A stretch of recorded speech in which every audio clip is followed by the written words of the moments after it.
India book of ರೆಕಾರ್ಡ್ನ ಎಲ್ಲ ಮತ್ತೆ Asian book of ರೆಕಾರ್ಡ್ನ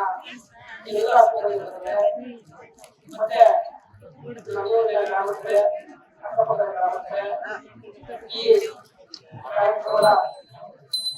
ಈ ಕ್ಷೇತ್ರದ ಎಲ್ಲ ಭಕ್ತರಿದ್ದಾರೆ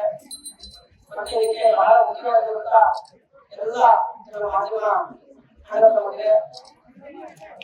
ಇವತ್ತು ನನಗೆ ಸಂತೋಷ ಆಗಿದೆ, ತುಂಬಾ ಸಂತೋಷ ಆಗುತ್ತೆ. ಏಕೆಂದ್ರೆ 22 ವರ್ಷಗಳ ಹಿಂದೆ ಇವತ್ತು ಆಗಿರುವಂತಹ ಒಂದು ಕ್ಷೇತ್ರ, ಆ ಕ್ಷೇತ್ರ ಇವತ್ತು ವಿಶ್ವದ ಇಂಡಿಯನ್